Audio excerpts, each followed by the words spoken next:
Weight loss பண்ணும் பொழுது சில பேரோட ஸ்கின் வந்துட்டு ரொம்பவே லூஸ் ஆகுது.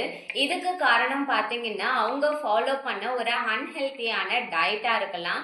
சில பேர் பாத்தீங்கன்னா 20 கிலோ 30 கிலோன்னு சொல்லிட்டு அதிகமான வெயிட் வந்து லாஸ் பண்ணியிருப்பாங்க. ஸோ அதனாலயுமே அவங்களுடைய ஸ்கின் வந்துட்டு ரொம்பவே லூஸா இருக்கும். சில பேர் பாத்தீங்கன்னா ஒர்க் அவுட்டே பண்ணியிருக்க மாட்டாங்க, பிசிக்கல் ஆக்டிவிட்டி எதுவுமே இருந்திருக்காது. ஸோ இந்த மாதிரியான ரீசன்னால நீங்க வெயிட் லாஸ் பண்ணும்பொழுது உங்களுடைய ஸ்கின் வந்துட்டு ரொம்ப வந்து தொல தொலன்னு இருக்கலாம். நீங்க எவ்வளோ வெயிட் குறைச்சாலும் உங்க பாடி ஃபிட்னஸா இருக்கணும் அப்படின்னா அதுக்கு நீங்க ஒரு பேலன்ஸ்டு நியூட்ரிஷன் கொடுக்கணும். நீங்க ஹெர்பலைஃப் நியூட்ரிஷன் ப்ராடக்ட்ஸ் எடுத்து வெயிட் லாஸ் பண்றீங்க அப்படின்னா புரோட்டீன் வந்து கரெக்டான அளவு நீங்க எடுத்துக்கணும். நீங்க எவ்வளோ வெயிட் இருக்கீங்களோ அதுக்கு தகுந்த மாதிரியான புரோட்டீன் இன்டேக் ப்ராப்பரா இருக்கணும்.